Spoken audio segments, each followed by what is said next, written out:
my name is Kennedy Richardson, Cressy Commercial Real Estate's newest market strategist. Today we have with us Macy Troyer, our previous market strategist and new broker. Welcome, Macy. Thank you. And thank you, Kennedy. I'm so excited to have you on our team. You're already doing absolutely amazing. And I'm just so grateful to be here. So thank you. Thanks so much. So obviously there's lots of challenges with being a new broker. One of them being a young female in what is often termed as a man's world. So I was curious how you're able to deal with that challenge, or if you even view it as a challenge. Yeah, good question. I like to think that I have a pretty optimistic mind. I've been able to train my mind. So I don't know if I really necessarily would see it as a challenge. I think it's just the climate of the industry. And a big thing that I try to do is play on my strengths. And I think one of my strengths is actually being a female. I think women add a lot of value to business and they add a lot of value to the world. It's known that women are better listeners. Not all women, not all men, not putting anyone down, but it is known that women sometimes are better listeners. So that's one bonus. I mean, there's so many awesome qualities that women bring to the table, especially in business. Another thing is that I always try to be authentic. I just am myself. And I understand the value that I bring to the industry. I know the market, I know commercial real estate. And so understanding and knowing that I have value and I add value to the market, it makes me more confident and I'm able to deliver excellent customer service, great communication, add value, all of those things. So I don't necessarily see myself as a female in a male-dominated industry as a downfall. I see it as a big plus, especially if other business owners are female and they would rather work with a female than a male. Like, who knows? So I think it's great to have a good mix on a team, men and women. I think it makes the team stronger. I think more ideas come out of a diverse team. But I don't know if I would necessarily see it as a challenge. We work with some of the best and most talented commercial real estate brokers and developers ever. I mean, I think our team is amazing. And yes, there are quite a few men, but they all are just absolutely incredible. And it's an honor to work with them as well. Yeah. One thing you touched on was confidence. And I think confidence is key no matter what industry you're in, no matter what gender you are. So agreed. Yeah. Yeah. So another challenge I think you may have faced was obviously you became a broker in the middle of a global pandemic. How was that for you? Yeah, that was really tough. It was really hard. And I feel for all of the people and businesses and families out there that, this has impacted them. It's tragic and it's so sad. My heart goes out for them.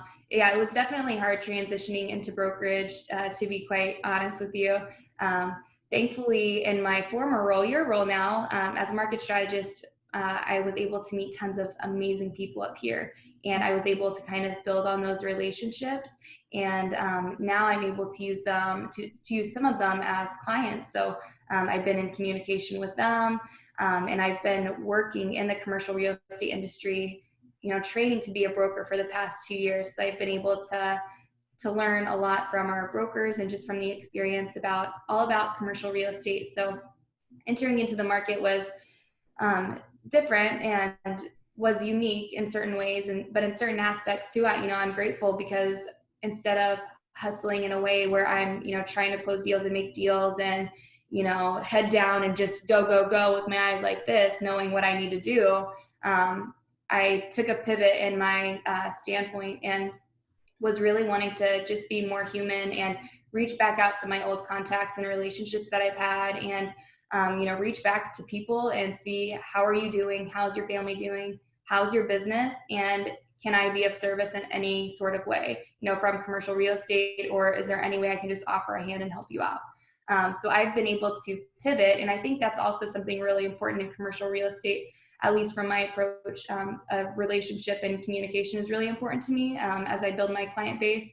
And so being able to kind of lay that out and be open and honest and just check on them and be authentic with that, I think that was actually really helpful. And yes, it is a different approach, and maybe it didn't, get me tons of commissions in the beginning, but that wasn't what it was about for me. I know people are hurting and I want to be there as a resource and be there as a tool, but also to let people know that, I'm a human too, and I want to check on you and make sure that, you're doing okay and your business is okay. And if I can be of service, wonderful. I'm more than happy to help. Awesome. That's a really great approach. Humanizing everything, I think, makes things a lot more approachable, especially for your clients and yourself. So speaking of the virus, the golden question everyone wants to know is, how is the commercial real estate industry after all this? How do you predict it to be? Can you kind of touch on that a little bit? Yeah, definitely the golden question. And I've been getting this question a lot. And I honestly don't think that we will really be able to tell the impacts of COVID until probably about, 12 to 16 months from now. It would be so wonderful and nice to be able to really feel and understand the impacts, so we can make better business decisions. But however, we are not able to really understand that. And I think personally, it'll be about a year from now. Um, all sectors, in my opinion, are going to have to pivot if they have not already, and not only from a business standpoint, but to protect their employees and to protect the consumers. So as everybody knows too, retail and hospitality has been the hardest hit, and I think they're going to also have to pivot as well, especially as we see e-commerce sales growing rapidly, especially because of COVID-19. Another thing that I think retailers will have to do to pivot is strengthen their communication. So whether that's through digital communication tools, social media, picking up the phone and calling. But I think to understand and to communicate to the consumer the expectations, the requirements, any new changes, any ways that they're going to have to, alter what used to be now the new norm. I think that they'll have to really communicate that for consumers to feel safe, especially from a brick and mortar standpoint, to actually come into the store and want to purchase products or services. So another one would be office. I know that's another sector that's really popular. Remote work has been huge, as everybody, I mean, not everybody, but majority of people have been having to work remotely or have had to remote work remotely at some point during this time. And I think that, I'm so grateful to be in 2020 where, Kennedy, you and I right now are able to speak on Zoom and to, feel this face-to-face interaction. Well, I guess there's a screen, but it feels like we're almost together. Yep. And I can't imagine, 30, 40 years ago without this kind of technology, how businesses and employees would be able to transition to working from home and what that would look like, and if businesses would grow or if they would completely collapse, or if employees wouldn't necessarily be working during this time. So who knows? So I think that from an office standpoint, like I said earlier, it'll be months down the road until we really understand the impacts. But remote work has been phenomenal, and I've been noticing a lot of people who are still working from home and have been doing it successfully, and some who are actually even overworking just because there's no interruptions when you're working from home, unless you have, kids and other people who are living in the household with you. But some people are able to really focus, and who knows, maybe they're even more motivated to get up and start working because they're able to focus and get their job done super fast. So yeah, definitely with remote work, that's been a huge, change and adjustment across the nation, really. And then industrial here has been fairly consistent, at least from my experience and my knowledge, at least in our marketplace. Industrial has been pretty consistent. There's been a higher demand in Elkhart County, and I think that it's remained and has sustained that even during this COVID pandemic. So yeah, industrial is pretty consistent, especially in Elkhart County. So we shall see. I mean, a lot of the unknown, and it's definitely a hard time and a hard topic, especially now there's news coming out that St. Joseph County extended their mask requirement. So it was supposed to end on July 4th, and now it's going to end, I think, September 7th. So it's really hard to predict the business climate and the industry and the impact.